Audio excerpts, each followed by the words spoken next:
No matter how many times that I said that I think I would someday make it as the left fielder for the Chicago Cubs, just saying that is not going to make it true. I don't appreciate the laughter, I'm just... No matter how many times there have been claims of certainty that at a specific date and time the world would come to an end, or that Jesus would return, no matter how many times that's been claimed, so far, it hasn't come true. No matter how many times he and his followers say it, Donald Trump did not win the 2020 election. Just because someone thinks it or says it, and it gets repeated again and again and again, in no way does that make it whatsoever true.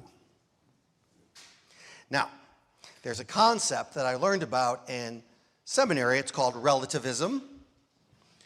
The definition of relativism is the doctrine that knowledge, truth, and morality exist in relation to culture, society, or historical context, and that truth is not absolute. How I always interpreted that was that people pretty much define their own truth. I really found that concept fascinating, and I've been thinking about it deeply for many years. And I think that people do see the world through their own frameworks and lenses. But as I grow older, I am convinced that all truth is not relative.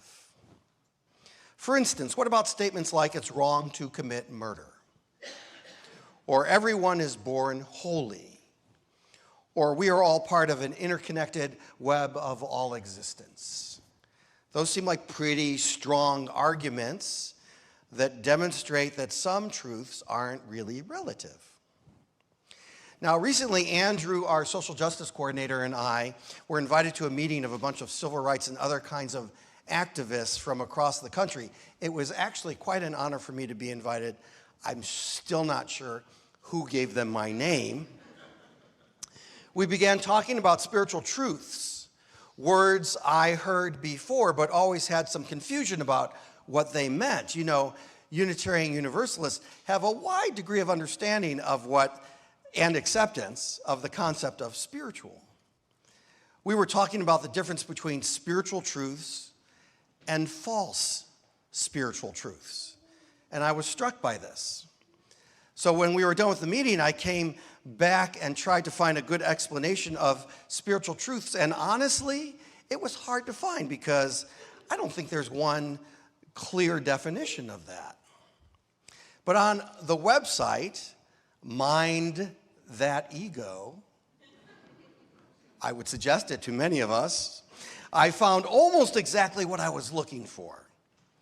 Spiritual truths are essential laws of nature. They transcend belief or opinion. They're universally acceptable and free from distortion.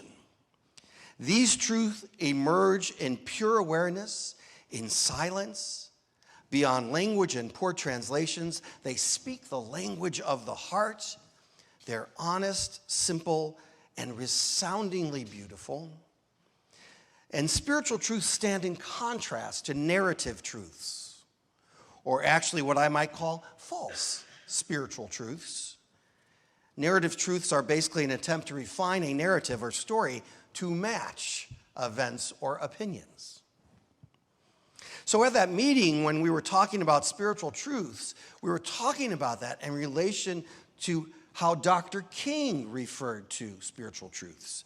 So I too came back and went for a search of that, and I found an essay he wrote about religion, where he said, when religion on the strength of its own postulates speaks to humans of God and the moral order of the universe, when it utters its prophetic burden of justice and love and holiness and peace, then its voice is the voice of the eternal spiritual truth, irrefutable and invincible.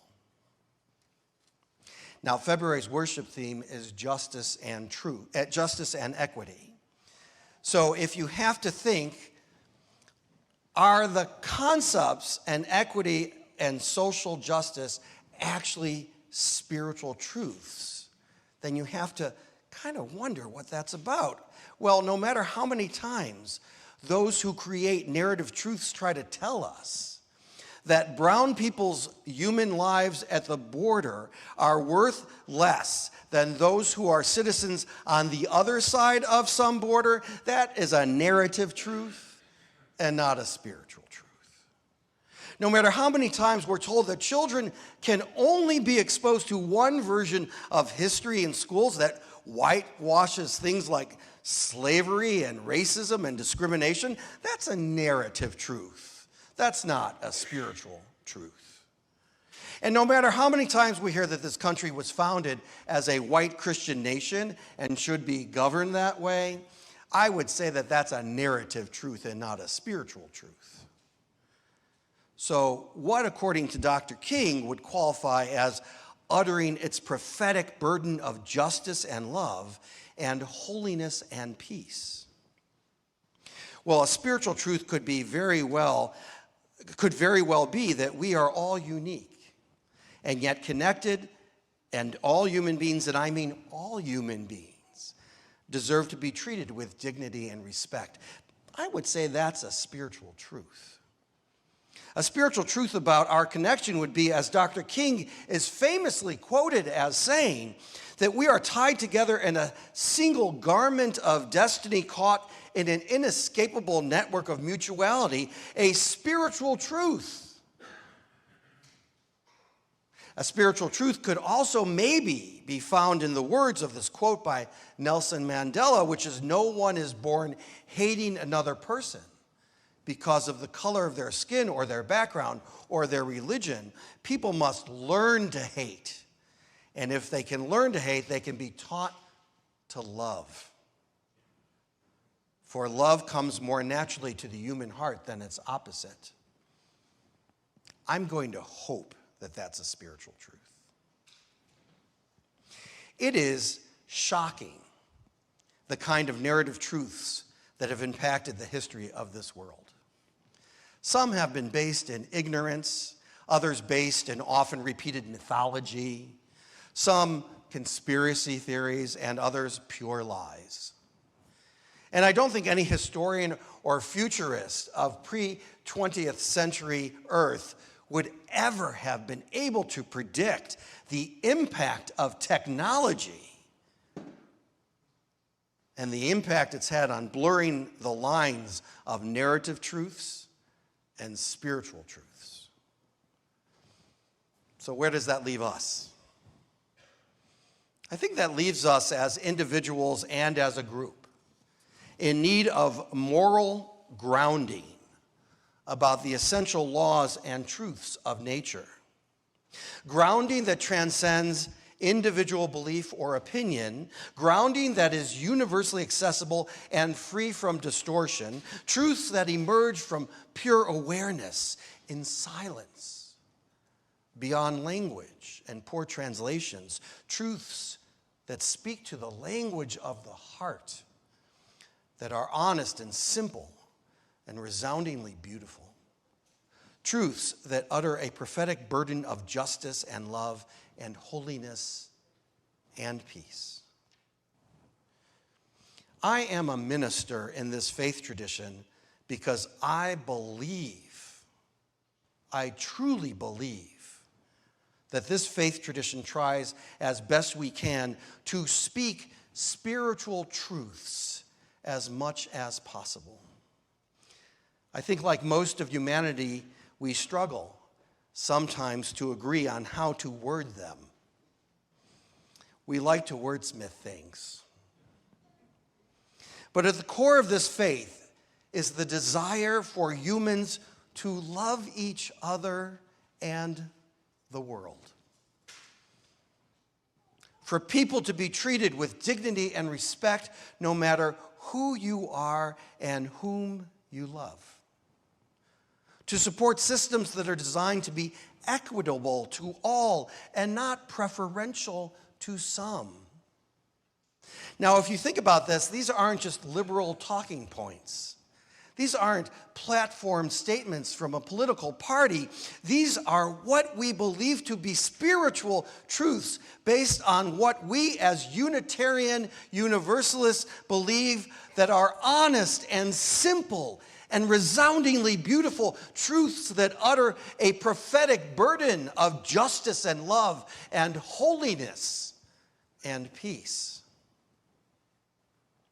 Sure, other faith traditions may have what they think are their own spiritual truths, which is part of the challenge of a multi-religious world that we live in. But all of us here today, and all of us watching at home, have to make decisions every day. And what I am inviting us to do is to have some shared clarity and perhaps some shared agreement that we UUs are grounded in these larger spiritual truths that hopefully, we think about, we consider, we act upon in our private and in our public lives. We are living in times with more to come that will test our faith and test the decisions that we make and the actions that we take.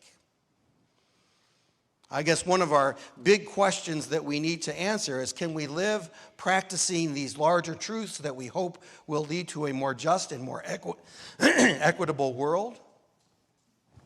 It all starts with us and how we choose to act, either bending the narrative to fit the truth as we see it, grounded in these larger truths that emerge in pure awareness and silence beyond language, and poor translations will help us not bend that narrative for our own purposes, because truths must speak to the language of the heart. Truths that call on us to practice them as much and as best as possible. Truths that remind us that we are not perfect and never will be, and yet we can make a difference in our own lives, in the lives of our neighbors, and even sometimes a difference in the world in ways we never, ever imagined possible. So may that be so, and amen.